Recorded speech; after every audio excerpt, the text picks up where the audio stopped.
you been with Jake and Rick? It's been awesome. I moved up here in May to get as much work done as possible to make sure that we're ready to go for training camp, and I feel like I've built a really good relationship with them over the last couple of months, which has been fantastic, and hopefully we're able to show it out here and moving forward. You're obviously the only punter in camp. Is that a sign of confidence to you from the team? Yeah, I mean, I feel like it's always a good thing when you don't have any competition, but at the same time, you've got to challenge yourself every day to make sure that no one else comes in to be able to do that role. So, while it is a great feeling, there's still plenty of work to be done, and just have to make sure that I go out there and work hard every day. The Eagles have a long history of having Australian punters. Did you reach out to anybody to kind of get the lay of the land? Yeah, I mean, I actually spoke to Cam, obviously, beforehand just to kind of see what the group was like and everything like that. And he obviously was very positive about it all, which was fantastic. And it kind of makes you feel a bit more comfortable going into the situation. So it's been awesome. What would you say some of your strengths are as a punter? We haven't really seen a lot of you. Yeah, I mean, obviously I try and make sure that I'm putting in the right spot every single time. So obviously, the game's kind of changed a little bit where punting's become probably a little bit more directional these days and probably just trying to hit the big one all the time. And while I still have to do that, I rely on making sure I put the ball in the right spot every time, and so our team can go down there and either get fair catches or, we're in the right spot to make that tackle. It was punting in the SEC and then being in a pro building last year. Was that enough experience for you, or do you still think there's going to be a learning curve once you're out there in games? Oh, look, I always think there's a learning curve. The reality is I haven't played a game yet in the NFL, so there's always going to be a learning curve in making sure I go out there and execute. Did the SEC help? Probably it did. I mean, playing in front of 85,000 to 100,000 every single week, of course you're going to be prepared for that, which is good, but this is obviously a different beast going out there and executing, and I feel like I've prepared for it really, really well, and now I just get to show you guys what I'm capable of.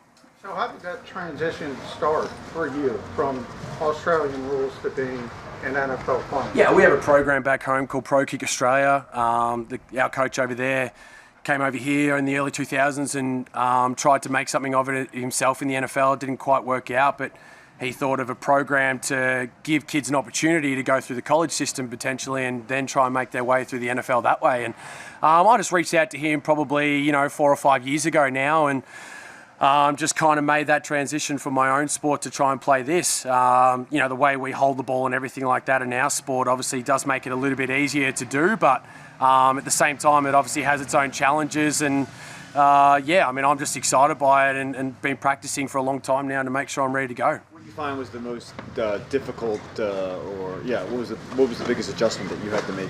Probably actually having like the scrimmage in front of you, like the line of scrimmage in front of you, making sure that you get that ball high enough and you get it off quick enough in time to make sure that nobody comes and blocks it. I mean, it's easy to go practice by yourself and get into a bit of a rhythm, but when you have some people coming at you and things like that, it's certainly a different beast. But we continue to work on that every single day, and I feel super confident about it.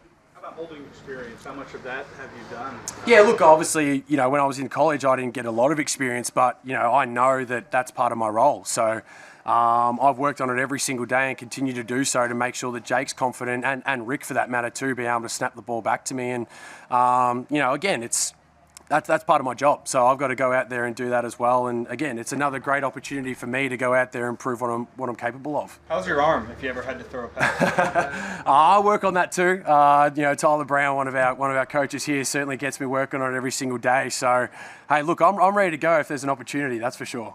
How much were you guys able to work together, Jake and Rick, during that dead period from the off-season to training camp? Yeah, I mean, really, we kind of got to, I signed my futures deal in January and obviously wasn't 100% sure what was going to happen in terms of the future, but I got down here probably early April and really got to work with Jake and that before even OTAs had even started. So, I mean, we've been going for a good, 3 or 4 months now pretty consistently to make sure that when we got here, it's game time.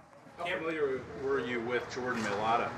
I was a little bit, not too much, but certainly a great personality, that's for sure. So it's great to have, obviously other guys in the locker room to be able to help you out with that, and it's exciting. Cam took part in Pro Kick. Was he somebody who you kind of watched as you were coming up,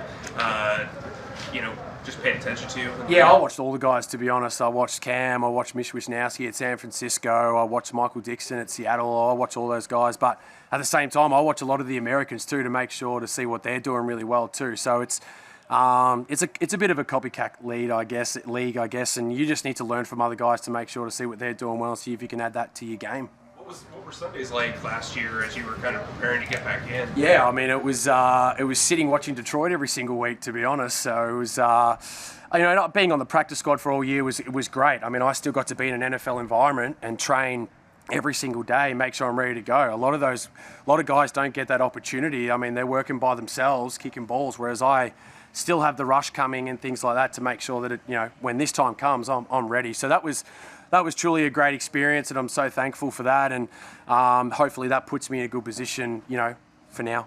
What's it been like working with Jake in the offseason? What have you seen from him? Oh, I mean, he is so smooth. It's incredible to watch. I mean, again, I've been lucky to work with Matt Prater last year, who has a cannon of a leg, which I'm sure we all know, and Jake coming along, and he hits the ball so smoothly. When he gets onto it, that thing just absolutely sails. So it's exciting, and I'm really fortunate to work with two guys at the moment that have been in the league long enough to help me through it. At the time you signed your futures deal, did they commit to you to being the guy, or throughout the offseason, were you waiting to see if there would be another punter here? I mean, I'm still waiting, to be honest. That's how the NFL works, doesn't it? I mean, any day they could call someone else up and say, hey, we're going to bring this guy in and things like that. But, to answer your question, yeah, I thought I was prepared for competition no matter what. I wasn't sure whether it was going to be Cam or whether it was going to be somebody else. I really wasn't. But I was fully prepared to come in here and have competition. But at the same time, I'm either challenging somebody else or I'm challenging myself to make sure I get better every day and nobody else comes and takes the job. How much did working with Jack Boggs last year help you? Tremendous. I mean, the guy's a Pro Bowler in the end, and I felt like we had an outstanding camp last year. He obviously beat me. He had a fantastic season last year, but I feel like I can take really good confidence out of last year's training camp and the season, knowing that we had a pretty good competition throughout the whole time, and working with him was fantastic. I even worked with him a little bit during this off-season as well to just kind of, continue that friendship. We built a really good relationship in that as well, so it's always good. What have you learned about Michael Clay? Great guy. Just kind of let you go about and do your thing.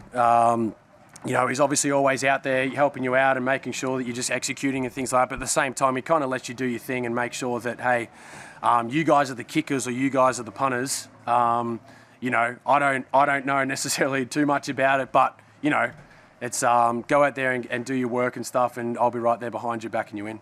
Coming from Australia, then playing at Auburn, Detroit, indoor facility, have you previously punted or dealt with elements or bad weather, snow? Yeah, well, it's funny. I mean, obviously, Detroit was obviously an indoor stadium. For one, I obviously didn't get to play in it, but we practice a lot outside in Detroit, and those elements are pretty extreme. So I feel very comfortable and very confident going into here and dealing with these elements that we've got here right now and going into the future. So yeah, I back myself in for sure.